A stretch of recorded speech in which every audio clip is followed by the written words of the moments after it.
Hello everyone, welcome to Gulshan Academy. और आज इस वीडियो में हम डिस्कस करने वाले हैं सीटेट के बारे में।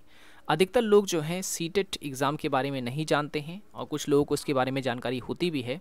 तो ये वीडियो जो है ख़ास तौर से उन लोगों के लिए है जो सीटेट एग्ज़ाम के बारे में नहीं जानते हैं कि ये कौन सा एग्ज़ाम होता है, कौन इसके फॉर्म फिलअप कर सकता है, ये एग्ज़ाम पास करने के क्या फ़ायदे हैं, इस एग्ज़ाम को देने के लिए कितनी फ़ीस लगती है, क्या क्या एग्ज़ाम पैटर्न होता है, इसे पास करने के बाद क्या होता है।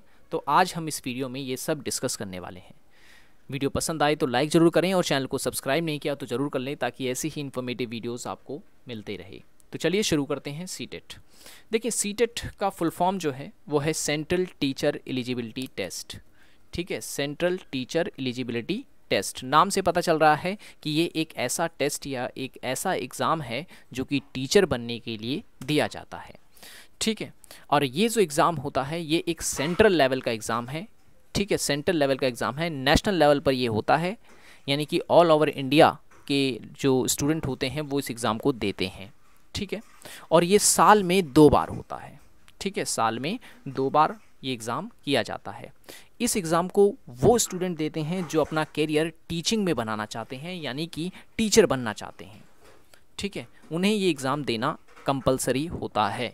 पहले ये होता था कि सिर्फ़ और सिर्फ गवर्नमेंट जॉब में एग्ज़ाम मतलब टीचर बनने के लिए जो है इस एग्ज़ाम को देना होता था, लेकिन अब जो है गवर्नमेंट ने कंपलसरी कर दिया है कि अगर प्राइवेट स्कूल में भी अगर आपको टीचर बनना है तो आपको ये एग्ज़ाम पास करना होगा।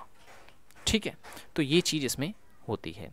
सीटेट का एग्ज़ाम पहले जो होता था वो ऑफलाइन होता था, क्वेश्चन पेपर दिया जाता था और फिर उसे MCQ टाइप से जो है मल्टीपल चॉइस क्वेश्चन होते थे और उसमें डॉट डॉट आपने देखा होगा जिसमें हम सीट भरते हैं।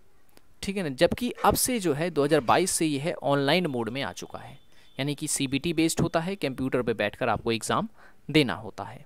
इस एग्ज़ाम को अगर आप पास कर लेते हैं तो आपको एक सर्टिफिकेट मिलता है जो कि लाइफ टाइम पीरियड के लिए वैलिड होता है। ठीक है, वैलिड होता है, यानी कि इस एग्ज़ाम को अगर आपने एक बार पास कर लिया है तो आपको फिर ज़िंदगी में कभी भी ये एग्ज़ाम देने की ज़रूरत नहीं है।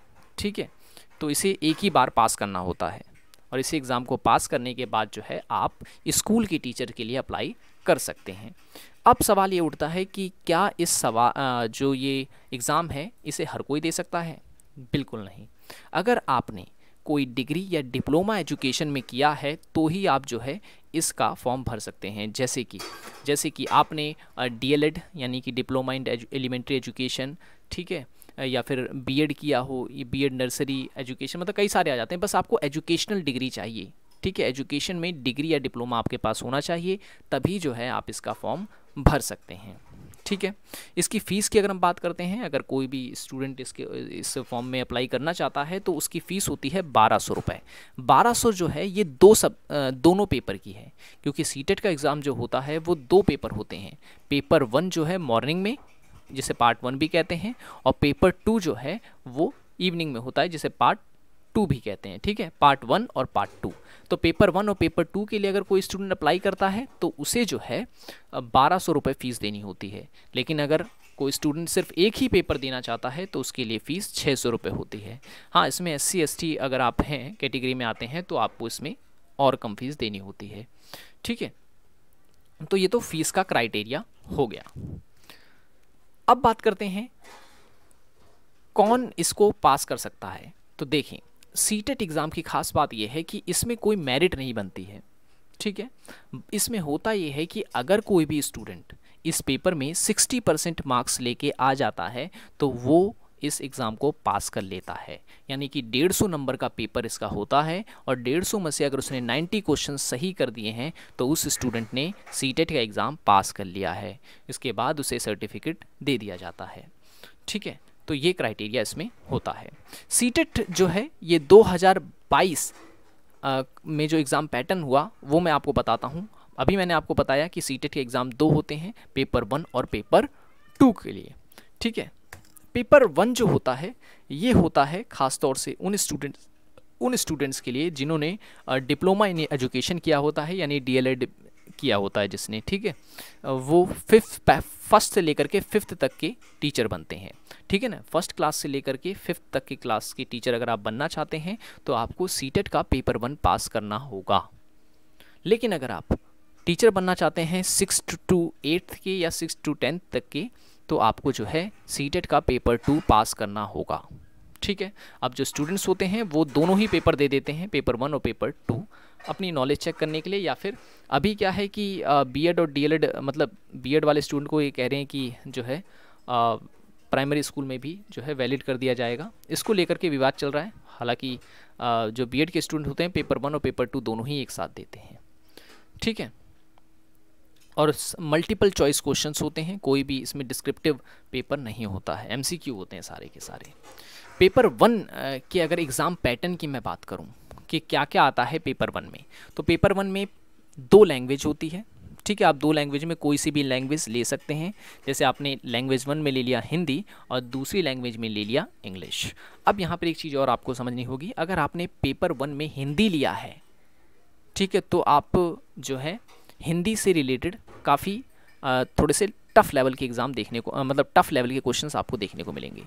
ठीक है, अगर आपने पेपर 1 में इंग्लिश लिया है तो इंग्लिश में जो है आपको थोड़े से टफ़ लेवल के एग्ज़ाम क्वेश्चंस जो है देखने को मिलते हैं। तो इसलिए लैंग्वेज 1 में हमें वही सब्जेक्ट लेना चाहिए, वही लैंग्वेज लेनी चाहिए जिसमें हमारी पकड़ जो है अच्छी हो।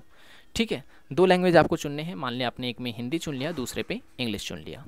CDP जो कि आप अपनी एजुकेशन डिग्री या फिर डिप्लोमा जब एजुकेशन में कर रहे होंगे तो आपको CDP पढ़ाया जाता है वहाँ पर। ठीक है, तो अगर आप नहीं भी पढ़ते हैं तो कोई नहीं, आप इसकी किताबें लेकर इसकी तैयारी कर सकते हैं। CDP child development and pedagogy, यहाँ से भी क्वेश्चंस आते हैं। इन्वायरमेंट से क्वेश्चन पूछे जाते हैं जिसे EVS कहते हैं।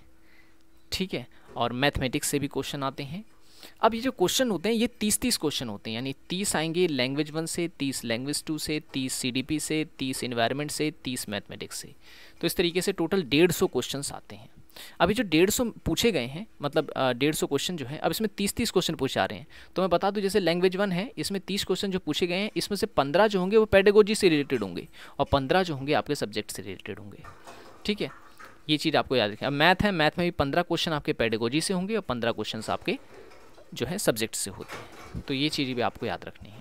ठीक है, तो ये 5 सब्जेक्ट्स पेपर 1 में पूछे जाते हैं। और कितने क्वेश्चन होते हैं टोटल? 150 क्वेश्चन होते हैं। कितने मार्क्स के होते हैं? तो 150 नंबर के भी होते हैं और 150 मिनट भी मिलते हैं इसे आपको सॉल्व करने के लिए। ठीक है, 150 मिनट्स में आपको ये करना होता है। नेगेटिव मार्किंग इसमें नहीं होती है। ठीक है, नेगेटिव मार्किंग नहीं होती है, इसीलिए कई लोग तुक्का लगा के भी एग्ज़ाम पास करते हैं। हालांकि ऐसे बहुत कम लोग होते हैं जो तुक्के में हो जाता है। ठीक है, नेक्स्ट है पेपर 2 का भी सिलेबस देख लेते हैं। पेपर 2 भी जो पैटर्न है बिल्कुल वैसा ही है, बस सब्जेक्ट का थोड़ा चेंज है। जैसे कि इसमें CDP पूछी जाती है 30 नंबर की।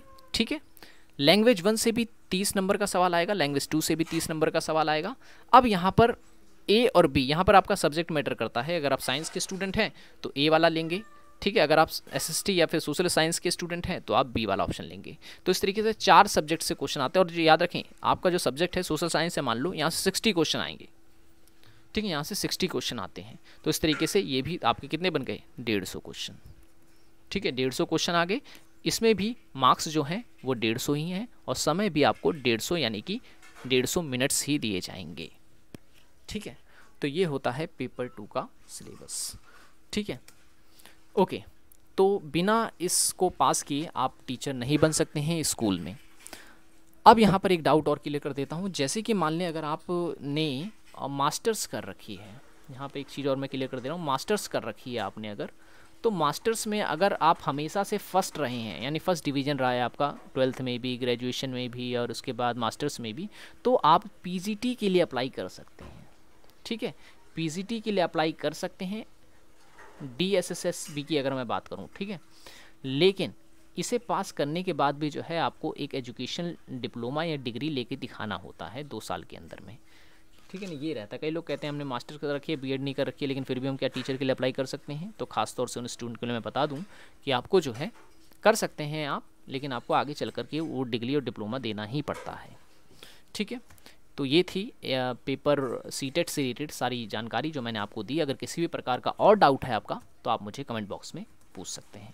मिलेंगे हम नेक्स्ट वीडियो में। Thanks for watching this video.